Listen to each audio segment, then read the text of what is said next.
दोस्तों, अपने प्यारे भारत की इलेक्ट्रॉनिक इंडस्ट्री हमारी ओवरऑल जीडीपी में मात्र 1.7% का कंट्रीब्यूशन करती है, जबकि ताइवान, साउथ कोरिया और चाइना में ये नंबर 13 से लेकर के 15.5% तक है। यानी कि इनके ओवरऑल जीडीपी में इलेक्ट्रॉनिक इंडस्ट्री का, सेमीकंडक्टर का काफी ज्यादा रोल प्ले होता है। इनकी 15% जीडीपी इन्हीं चीजों के ऊपर बेस है। आज के टाइम में हम लोग पूरी दुनिया के लिए इलेक्ट्रॉनिक इक्विपमेंट के मामले में 5% का योगदान देते हैं। पूरी दुनिया में जितना भी इलेक्ट्रॉनिक इक्विपमेंट का मैन्युफैक्चरिंग हो रहा है, उसमें भारत का योगदान 5% है। और अगर हमें एक विकसित भारत बनना है, एक डेवलप कंट्री बनना है 2047 के पहले, तो हमें इस आंकड़े को बढ़ा करके 10 से 15% करना होगा, जैसा कि जापान, साउथ कोरिया, ताइवान का है। हमारा जो 5% योगदान है, इसको हम एक्सपोर्ट नहीं कर पाते हैं। ये सब हमारे देश में यूज हो जाता है, बल्कि हमें और भी विदेशों से मंगवाना पड़ता है। अपने प्यारे भारत के पास सेमीकंडक्टर की जो टैलेंट है वो काफी ज्यादा है। भारत में एक से एक बढ़कर के इंजीनियर है जो कि बेस्ट से बेस्ट सेमीकंडक्टर का डिजाइन करते हैं, और हमारे द्वारा तैयार किए गए सेमीकंडक्टर के डिजाइन को ताइवान, जापान और अमेरिका जैसे कंट्री यूज करते हैं। ITIA की रिपोर्ट के अकॉर्डिंग दुनिया के 20% सेमीकंडक्टर डिजाइन इंजीनियर्स सिर्फ भारत में हैं। तो आइए जानते हैं कि सेमीकंडक्टर के डिजाइन को तैयार करने वाले इंजीनियर्स सबसे ज्यादा भारत में मौजूद हैं। इसके बाद भी हमारे भारत में सेमीकंडक्टर फैक्ट्री क्यों नहीं मौजूद है? हम सेमीकंडक्टर के मामले में इतना पीछे क्यों हैं? अब भारत सरकार सेमीकंडक्टर के प्लान को लेकर के क्या कर रही है? किस तरह से भारत में बड़े बड़े सेमीकंडक्टर फैक्ट्री को बैठाया जा रहा है? भारत में सेमीकंडक्टर फैक्ट्री बैठने की वजह से भारत को क्या फायदा होगा? दोस्तों, अपने प्यारे भारत में हर साल 8 लाख से ज्यादा इंजीनियर ग्रेजुएट होते हैं, लेकिन बहुत ही कम ऐसे इंजीनियर हैं जो सेमीकंडक्टर के इंडस्ट्री में प्रॉपर तरीके से काम करते हैं। और जब तक हमारे देश में, हमारे कॉलेजेस में इस क्षेत्र पर फोकस नहीं किया जाएगा, उनको सेमीकंडक्टर के स्किल के बारे में नहीं बताया जाएगा, तब तक हम सेमीकंडक्टर का हब नहीं बन पाएंगे। ऑल्दो हम लोग डिजाइन के मामले में काफी आगे हैं, लेकिन हमारे जो अच्छे इंजीनियर होते हैं उनको दुनिया की बड़ी बड़ी कंपनी अच्छा खासा पैसा देकर के उठा करके लेकर के चले जाती है। और वो भी चले जाते हैं क्योंकि उनके पास भारत में स्कोप नहीं है। जितना उनके पास टैलेंट है, उस टैलेंट के हिसाब से उनको यहाँ पर पैसा नहीं मिलता है। तो ये सारी चीजें हमारी कमजोरी है कि हमारे इंजीनियर, हमारे डॉक्टर उन देशों को जाकर के संभाल रहे हैं और वो देश डेवलप कर रहा है। अमेरिका में 30 से 35% डॉक्टर भारतीय हैं, तब जाकर के अमेरिका इतना डेवलप है।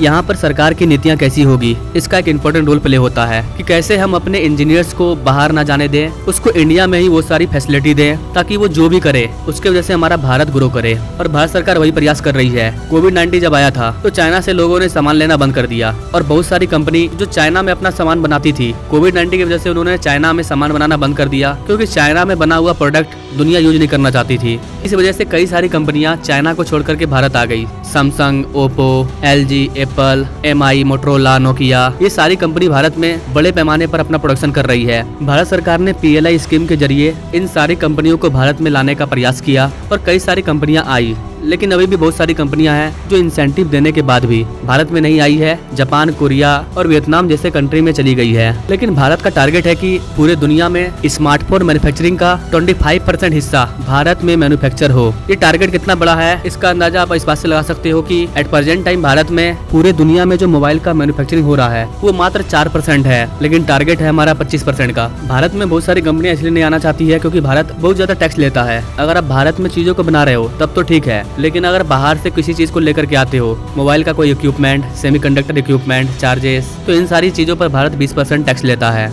अगर हम टैक्स नहीं लेंगे तो फिर ये कंपनियां ज्यादातर चीजें विदेशों से ही लाएंगे, भारत में सिर्फ असेंबल करेंगे। लेकिन हम चाहते हैं कि ये कंपनियां उन सारी चीजों को भारत में बनाएं और भारत में उन सारी चीजों को बनाने के लिए अलग अलग फैक्ट्री को बैठाए, तभी तो हमारे लोगों को रोजगार मिलेगा। तो यही सब कारण है कि अभी भी बहुत सारी कंपनियां हैं जो कि भारत आना नहीं चाहती है 10%, 20% टैक्स की वजह से। वियतनाम, चाइना, कोरिया, जापान, ये सारे कंट्री अपने FTA पार्टनर के ऊपर कभी भी 10% से ज्यादा टैक्स नहीं लेते हैं, इसलिए कंपनियां जल्दी वहां पर जाती है।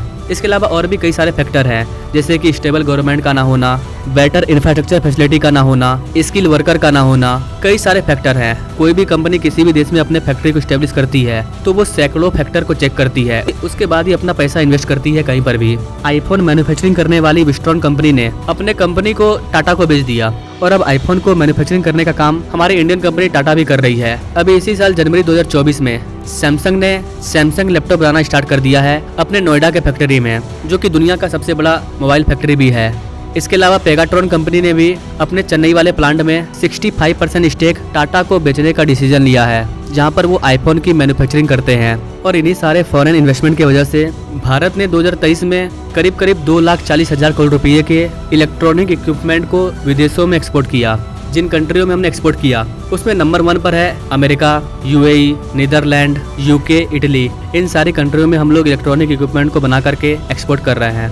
वर्तमान टाइम में हम लोग सबसे ज्यादा आईफोन को बना करके अदर कंट्रियों में एक्सपोर्ट कर रहे हैं। हमारे प्यारे भारत में हर साल 2000 चिप्स का डिजाइन किया जाता है और हमारे 20,000 से ज्यादा इंजीनियर इन आईसी को डिजाइन करते हैं। भारत में सेमीकंडक्टर फैक्ट्री को एस्टेब्लिश करने के लिए, इम्प्रूव करने के लिए हमने जर्मनी और सिंगापुर के साथ कई डील किए हैं। इसके अलावा भारत सरकार खुद से सेमीकंडक्टर फैक्ट्री के ऊपर 1,25,000 करोड़ रुपया इन्वेस्ट कर रही है। यहाँ पर आप मैप के माध्यम से समझ पाओगे कि भारत के किन किन जगहों पर सेमीकंडक्टर फैक्ट्री को एस्टेब्लिश कर दिया गया है और किया जा रहा है। सेमीकंडक्टर के 2 प्लांट आपको गुजरात में देखने को मिलेंगे, गुजरात के धोलेरा सिटी में। इसके अलावा एक सेमीकंडक्टर का प्लांट आपको असम में भी देखने को मिलेगा। असम में जागी रोड फैक्ट्री को बनाया जा रहा है 27,000 करोड़ रुपया की लागत से। किसी भी सेमीकंडक्टर फैक्ट्री में पानी और बिजली बहुत ज्यादा चाहिए, बहुत ज्यादा।